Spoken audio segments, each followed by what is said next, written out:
morning to all of you. You can scan. Good morning, sir. Yeah, very good morning. So we will wait for a minute to join others to join. So meanwhile, those who are from Chaivasa Engineering College, they can scan this QR code for the attendance.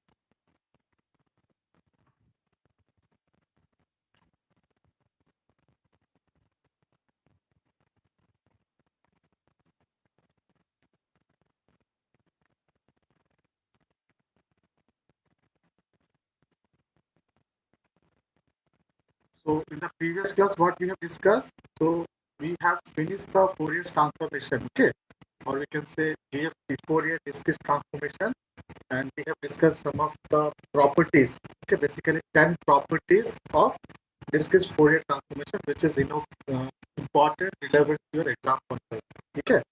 Then we have just started the discrete cosine transformation, okay, DCST बोलते हैं, discrete cosine transformation. So why discrete cosine transformation is important, or I can say why Fourier transformation. What is the drawback of Fourier transformation? तो सबसे पहला point है आपका जो Fourier transformation कर रहे थे, whenever the image is converted to a frequency domain while using DFT, okay, discrete Fourier transformation, the actual frequency domain representation are in complex format. ठीक है, आपका जो एक्चुअल रिप्रेजेंटेशन था वो आपका कॉम्प्लेक्स फॉर्मेट में था, because if I represent the image basically क्या था आपका, it is mod of F of UV into e to the power of minus j 5 uv. Okay, this is representation. Now जो भी आपका रिप्रेजेंटेशन था, okay, frequency domain में, this is in the complex format. So what is the drawback here? Drawback is now computational in the complex format is much harder. ठीक है, अगर कोई भी प्री प्रोसेसिंग या कंप्यूटेशन करोगे आप तो यहाँ पर थोड़ा डिफिकल्ट था. तो that is the reason we have gone for the other transformations. Okay, so one of the other transformation is your discrete cosine transformation. Okay, discrete cosine transformation, where where the actual frequency domains are represented in your real format, or we can say real cosine basis function. Okay, real cosine basis function में हम लोग उसको represent करते हैं. Okay, then we have just started the introduction part. So this discrete DST transformation is initially developed in the year 1974 by the two authors called Ahmad and Natarajan and Rao. Okay, so these three authors are combinedly discovered this transformations. Okay, DST transformation in the year 1994. So we can say discrete cosine transformation as we are already discussed. So we have differentiate, or we have characterized the different category based on the signal. Okay, based on the sinusoidal signal, non-sinusoidal signal, and orthogonal signal. Now this DST, discrete cosine transformation, will be belong to family of sinusoidal unitary transformation. Okay, like DFT. Okay, like DFT, this is also belonging to sinusoidal unitary transformation. Sinusoidal means the basic function. Okay, the basis function or unit function that we are using to reconstruct the frequency images are used sine and cosine values. Fine, that means sinusoidal. जो कि आपका basis function है वो आपका sign या cosine form में होगा. Fine. The simple definition: the discrete cosine transformer DSTs consist of set of basis vectors. Again, and what is a basis vector? This is a fundamental signals. I can say fundamental signals or fundamental unit from which we combine this fundamental unit to get an actual image. Okay, or we can say actual frequency images. Okay, now these are the basic vectors. What are the basic vectors? Here the basic vector are sample real cosine function. Okay, sample real cosine function. So we will have, instead of, in case of DFT, what we are having, in case of DFT, we are having imaginary functions. Okay, but here we are having real cosine function. Okay, the main two purpose why we are using the DST is, first of all, it is very useful for image compression. Okay, so whenever you need to compress the image, or reduce the size of the image and transmit is a low bandwidth. So we will always go for the DST, okay, also DCT, okay, discrete cosine transformation, because for image compression purpose it is very helpful. So we can compress the image and transmit the image in lower bandwidth. And second important thing is energy compaction. Okay, the energy compaction in your discrete cosine transformation is much higher compared to the energy compaction in your DFT. So these are main reason. Okay, these are the main two drawbacks. Okay, the main first drawback is, first of all, when we are using the DFT, so whatever image you're getting, that is complex format. So pre-processing is much harder. So that is why we gone for the discrete cosine transformation. Second thing is energy compaction in your DFT, discrete Fourier transformer, is low. Okay, whereas energy compaction in your discrete transformation is high. So up to this point we have discussed in the previous class. Now let us today understand how we can derive a mathematical formula for this one. Okay, and we will compare this DCT with the DFT.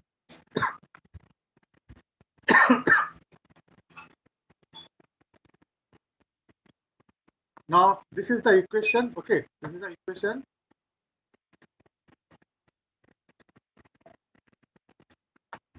Fine. This is the equation which gives the DST for one dimensional. Okay. So this equation depends. This mathematical equation is nothing but discrete cosine transformation for discrete one dimensional signal. Okay. So what is the formula? Formula now CU represent your DST. Okay. Discrete cosine transformation. Now it is nothing but AU into summation of x equal to 0 to capital N minus 1. Now f of x is your one-dimensional discrete signal. Okay, one-dimensional discrete signal.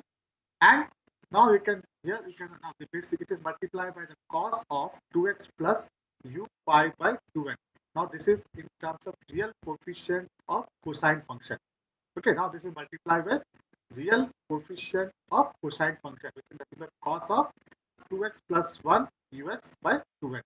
Now x ranges from 0, 1 to n minus 1.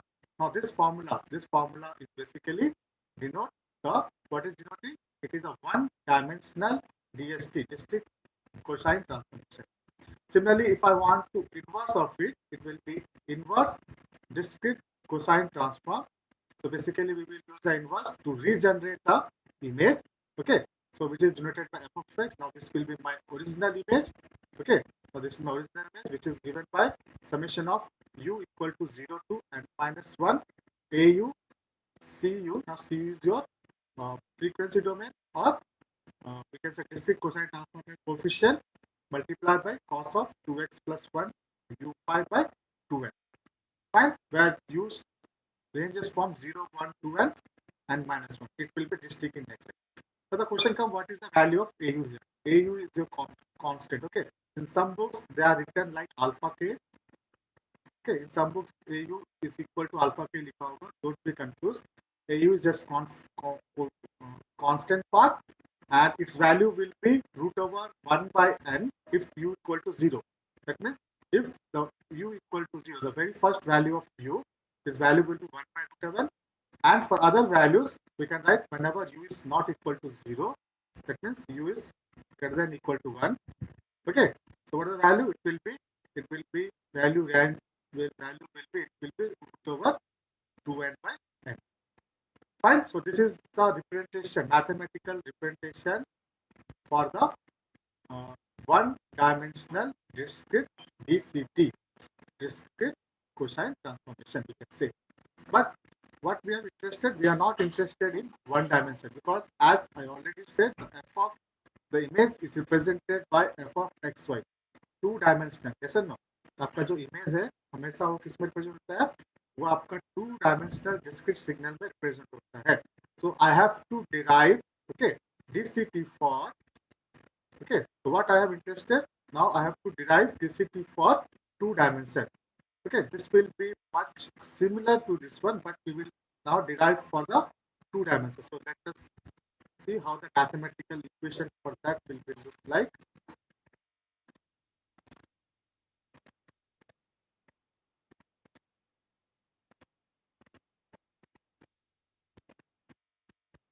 Yeah.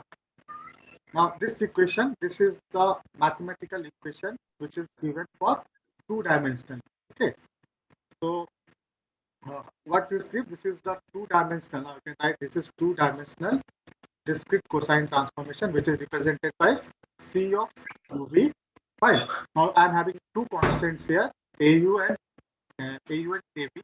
Now the range of AU will be same. AU will be equal to what? Root over 1 by n if U is equal to 0, and it will be root over 2 by n if V will be equal to, sorry, if U is greater than equal to 1. Okay, similarly, AB will be ranges from, AB will be, A of B will be, it ranges from 1 by root over, sorry, root over 1 by n when V is equal to 0, and it will be 2 by n when V is greater than equal to 1. Now these two are constant. Okay, now sometime I replace this one is alpha k 1 and this one is alpha k 2. Okay, either AU or AB. These are the two frequency domain constant I can say U. Now, as we said, the image, now this is my actual image which is represented in f of xy. Now I know that the image can be represented in a real coordinate. So x ranges from 0 and y from 0 to n minus 1 and n minus 1. Okay, now I'm having two real coefficient here, cos coefficient, as I already said. So one coefficient is this one. What is this? Cos into 2x plus 1 u pi by 2n. And then next is cos 2y plus 1 u pi v by 2n. Fine. So we are having a two real coefficient in cosine format. Fine. Now this is a mathematical representation. Mathematical representation for two-dimensional discrete cosine transformation. Similarly, I can apply the inverse. Okay. Basically, again apply the inverse to get the original image. If you apply the inverse, the image formula, what we get? You will get the original image, which is f of xy. This is same. Now u and v ranges from 0 to n minus 1. The two coefficient AU and AB, which is same, ranges from 1 by root n for u equal to 0 and root over 2 by n for u is greater than equal to 1. Fine. Now this is my frequency domain image. Then 2 cos real parameter of cos value, and x, y ranges from 0 to 1. Okay, now this two formula you have to remember. Okay, this two formula we have to remember how to convert an image. Suppose an image is given, okay, f of xy, suppose f of DCT, discrete cosine transformation, then it will be represented by p of uv, and its mathematical formula can be derived by this equation. Similarly, if c of uv is given, okay, the frequency domain of is given, so I will apply inverse discrete cosine transformation. Okay, inverse discrete cosine transformation. So what we will get? So we will get the actual image in a spatial domain. Okay, I will get the actual image in spatial domain. Then what is the formula? The formula for this is this one. So I have to apply this formula. Clear? Is it clear to all of you? How we are deriving the DST and IDST? Is it clear? Yes? Is it clear to all of you? So you can note down this formula. Okay, you can note down this formula.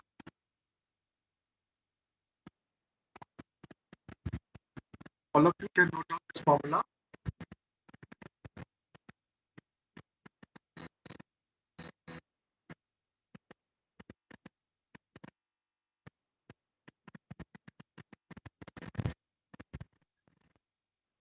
Sir हमें इसका PDF मतलब PPT और notes मिल सकता है क्या? हाँ, एक बार फिर से बोलिए क्या बोलिए?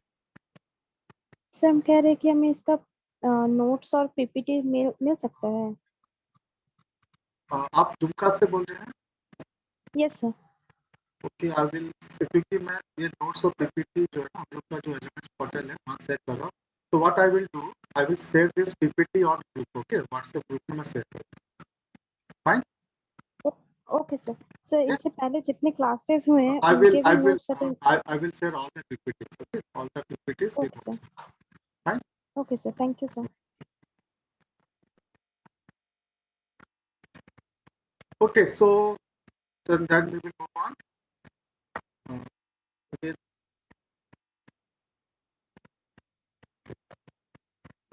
Now this basically represent your basic function of matrix. Okay. So जैसे हम लोगों ने पढ़ा था DFT में, अगर DFT में, okay, DFT में, so how to construct a DFT? Now to convert a DFT, what I require the basic function. ठीक है, then I will multiply the basic function with actual image, then I will multiply with this one with the basic function of transformation. ठीक है, so I already discussed this one, how to actually we are getting a DFT.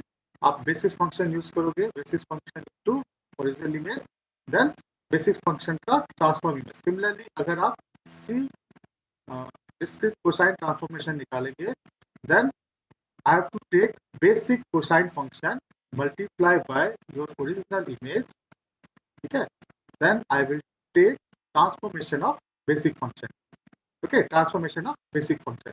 Now the question rises here, how to find this basic function, because अगर आप पिछले lab attend किए होंगे तो lab में हम बताए थे, तो basic function for every dimension of matrix in case of DFT, ठीक है, if it is close for 4, so I can use the MATLAB function DFT matrix for 4. So it will generate a basic function for matrix 4. Similarly, 8 will be again the basic function is in case of discrete cosine function, which is represented by a Cn. Okay, Cn, which is given by root over 2 by n. Okay, root over 2 by n. Now these are the values that will be assigned. Okay, with n equal to, now I can find for, now I can find n equal to 0 के लिए, 1 के लिए, like that, and minus 1 तक करेंगे. Fine, so you can find for the basic function for any of the values. Okay, now we will use this matrix. Okay, this is a particular matrix which is used for finding the basic function for the DCT.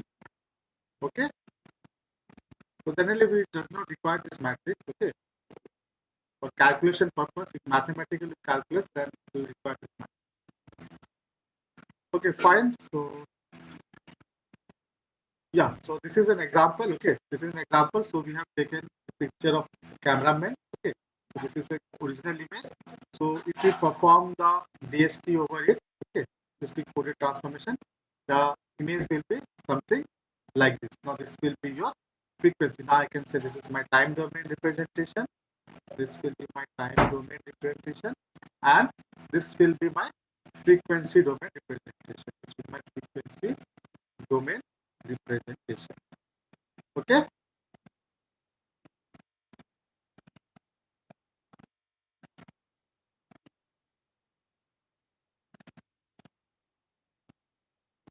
Now you can see this comparison. Now this in this particular slide, so we have shown the relationship between DFT and DCT. Okay.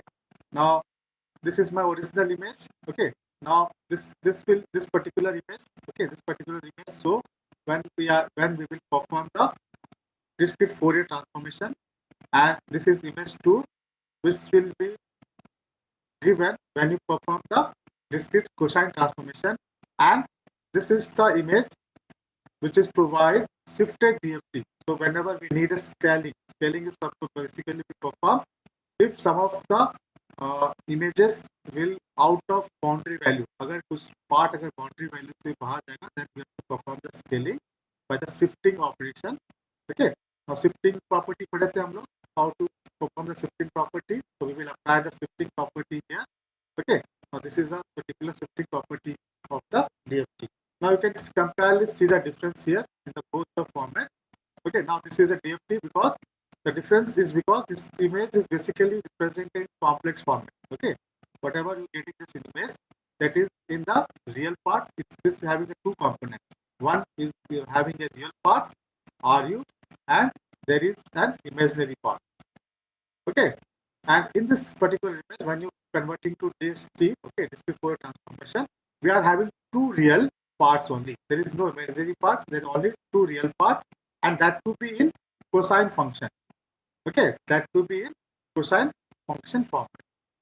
Fine. So you have to remember this one. And when we are performing DFT, then the whatever we are getting, there will be having this image have two parts. One is a real and imaginary part. But in this case, when we are performing the discrete cosine transformation, the output will be whatever the output will have, we will have two real coefficient, or we can say basically two real coefficient of cosine format or basic cosine format. Okay.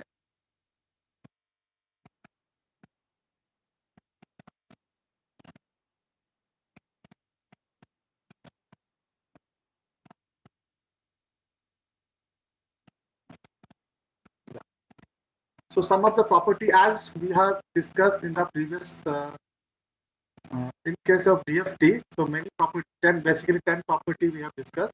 So in case of DCT, there is not much properties are there.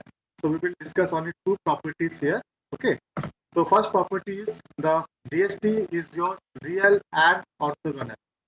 Okay. Whatever when you perform the DST, discrete Fourier transformation, so whatever result you get, the result will be in real format. Okay. And it will be an orthogonal. Okay. So what do you mean by orthogonal? What do you mean by orthogonal? The orthogonal means, Append. I suppose now suppose this is my f of x. Okay. Now suppose I perform DFT over it. Okay, DFT over it. So what I get? I will get CUV. Now CUV will be in the form of matrix. Suppose I say this matrix is A. Okay, this matrix is A. Now this UV I represent in matrix A. Now what the property of this one? This property, first property of this one, the matrix A, first of all, it will be real and it will be orthogonal.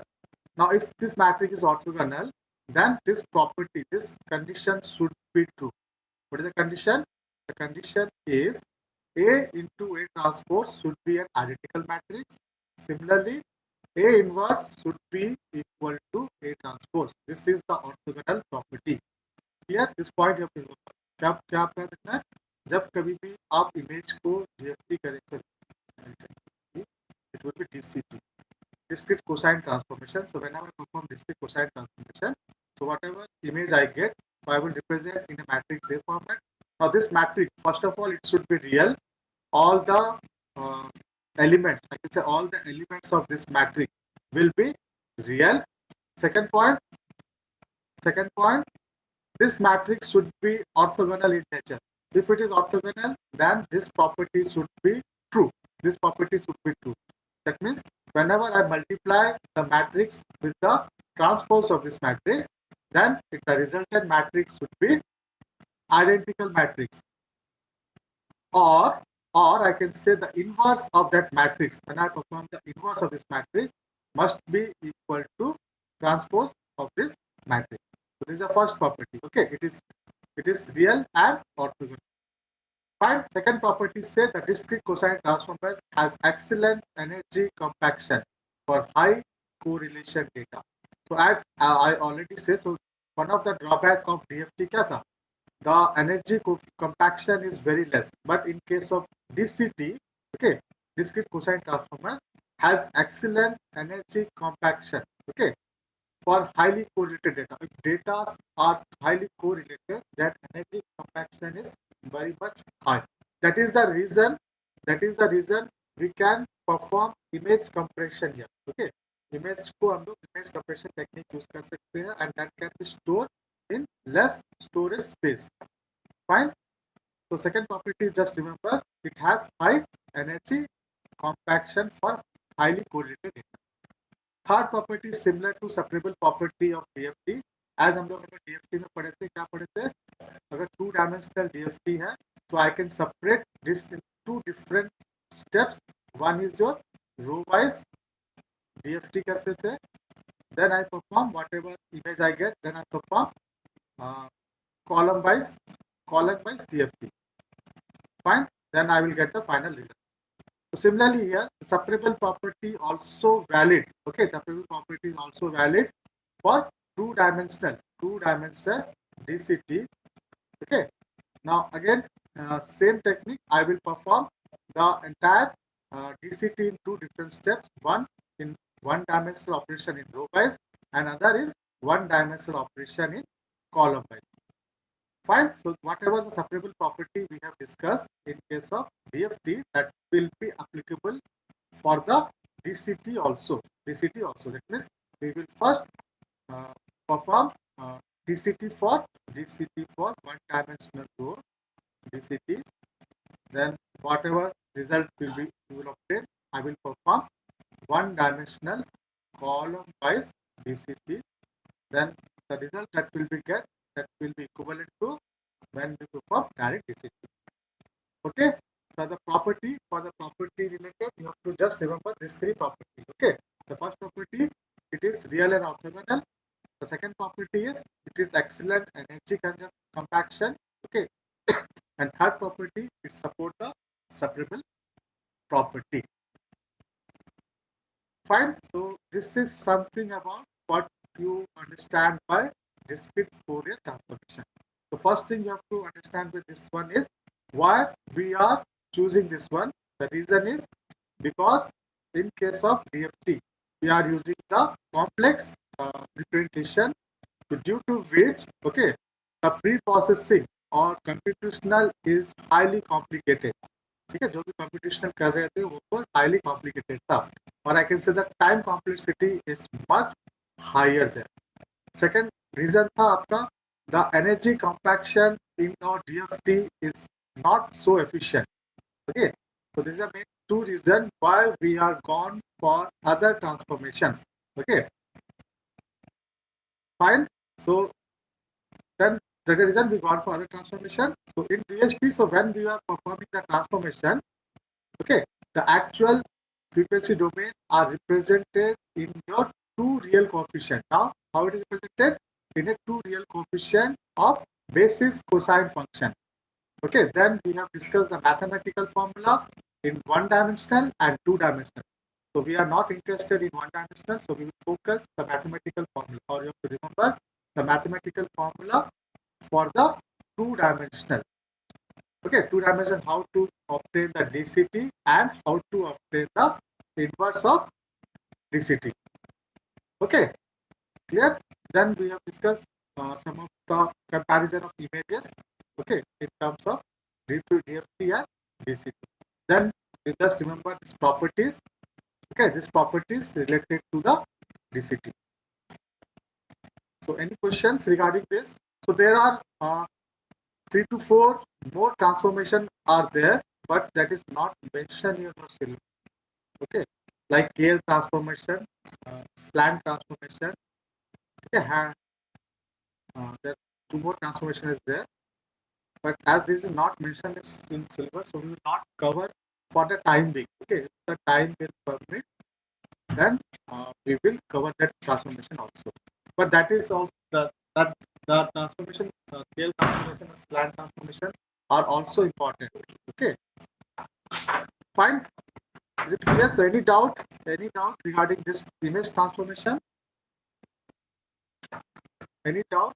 So image transformation, so we have discussed two techniques. One is your discrete Fourier transformation and second is your discrete cosine transformation.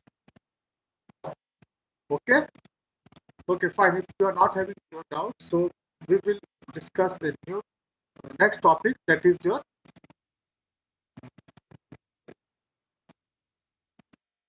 SVD. Okay, singular value decomposition.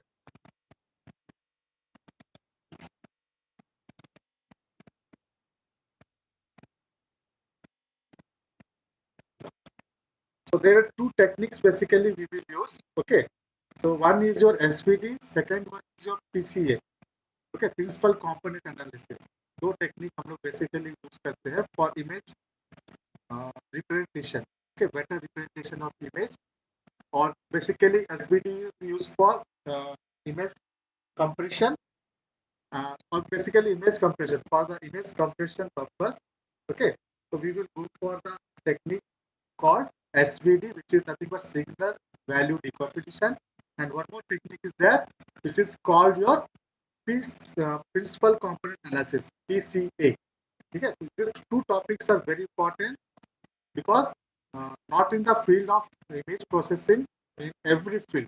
So whenever we require to decompose a matrix, okay, जब कभी भी आपको अगर किसी matrix को decompose करना है, okay, into the different unitary matrix, okay, basically we decompose in a two different unitary matrix here by this technique, so that the representation and analyze will be much easier. Okay, that is the reason we go for the singular value decomposition. Fine. Now this is a mathematical tool, singular SVD. SVD is nothing but a mathematical tool or technique that has an application in many of your engineering problems. Okay, that is the reason I'm saying. So SVD जो आपका है, SVD stand for singular value decomposition. Okay. Now this singular value decomposition is nothing but a completely mathematical technique. Okay, a completely mathematical technique. Fine. And its applications are not limited to image processing. That means it is not only used in image processing purpose, it is used in many of the engineering problems. Okay, many of the problems are using this mathematical technique. Okay, the first, this is proposed in the year 1873 and 1873 and 1874. Okay, and this is basically designed for the square metric. ठीक है, जो भी आपका ये जो first जब propose किया था 1873 and 74 में ये टेक्निक हम लोगों ने प्रपोज किया था, लेकिन the limitation is you have to decompose only square matrix. It is not, this technique is not useful for the any other matrix which is not in square. But in 1930s में the Eckart and Young, the two scientists who proposed this SVD algorithm for the rectangular matrix also. Okay, so what happens, as we all know that every images are not represented in a square format. Yes or no? Generally, we will take for our convenience, we will take in square matrix representation. That will be n cross n. But it may be a case every images cannot be in square matrix format. So that is the reason this algorithm was extended. Okay, so whatever limitation is there, that means limitation is it is applicable till 1990s. This is applicable only for the square matrix representation. But in the year 1930s, now this SVD, the singular value decomposition, are now applicable for the rectangular matrix also. Okay. Now, what actually the this matrix definition say? So now the SVD say that the singular value decomposition of rectangular matrix. Say suppose I am having a matrix A. Okay.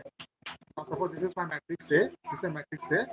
Now I can decompose this matrix. Decompose means I can divide this matrix into three different matrices.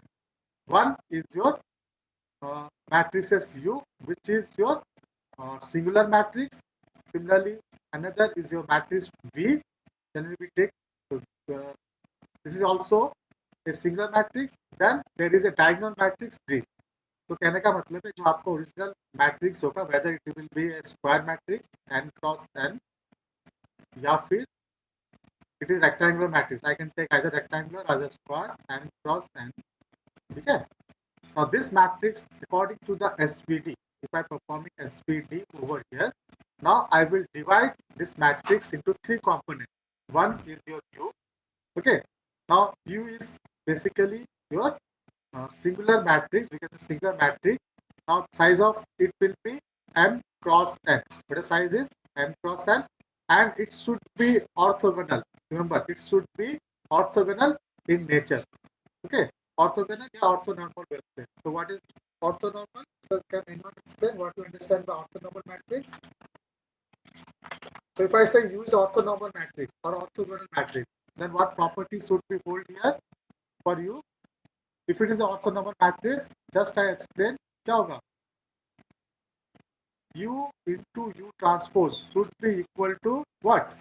Identity matrix, or U inverse should be equal to U transpose. This is the orthonormal property for any matrix. Just remember, what do you mean by orthonormal property? If U is orthonormal, then if I multiply U and U transpose, it should give the identity matrix, or this will be folds. E inverse should be equal to U transpose. Okay, now this is the first decomposition. Now I will decompose this A into first matrix, which is U of size M cross N. Okay, now I'm considering for the rectangular matrix. Now this A is M cross N, or this size will be M cross N, and it is orthonormal. Similarly, V is also a orthonormal matrix. V is also orthonormal matrix of size N cross N. Okay, now I have to take transpose of V. Instead of taking the original matrix, I will take the transpose of V. And now D is your it will be N cross N matrix. It will be M cross N matrix. Okay, and it is a diagonal matrix. Okay, it is a diagonal matrix, or we can say diagonal matrix comprised of singular values of A. Diagonal matrix means now U will be something. It will having only diagonal, like row 1, 0, 0, 0, now 0, row 2, 0, 0. Similarly, it will be row 8. Now this is D will be basically your diagonal matrix, and these values, row values, are be stored in your decreasing order. Now row values, now row 1 will be greater than equal to row 2, and row 2 is greater than equal to row 3.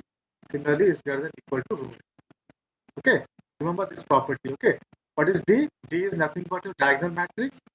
Okay, diagonal matrix means it will have only the diagonal element. Fine. And how this diagonal element are arranged? Now this diagonal elements are stored in a decreasing order. Okay, that means row of 1 value should be greater than row of 2, it should be greater than row of 3, like that. Row of N. Clear? This property is clear. So sometimes this is represented by sigma signal. Some book it will be represented as sigma signal. It will be decomposed as A is equal to U sigma Vt. Now what is the sigma? Sigma is a matrix. Okay, sigma is a matrix of diagonal matrix which is having the values in a decreasing order. So if you see the mathematical formula for this one, now this is the mathematical decomposition. Now you can see here. So what is the mathematical decomposition? Yes. Now A can be decomposed in 3 different matrices. Now first matrix, I can say it is U of in the form of row vector. Okay. Now what we are doing now, actually the rectangular matrix original matrix था आपका A, हम लोग उसको 3 component पर differentiate कर रहे हैं. Now this is your U can be, I can say this is my row vector. Now this is your diagonal matrix. Now V is your column vector, because we are taking transpose. No, so V is actually your row vector which is converted to column as we are taking transpose of it. I know that when I take a transpose of the row vector, it will be converted to the what? Column vector. Now this is the actual decomposition. So what we are doing now, I am decomposing this A actual matrix to 3 components. This is my U, this is my D, or sometime I represent as sigma. This is my V. The point to remember, these values, these sigma values or similar values should be in decreasing order. That means row 1 should be greater than row 2, should be greater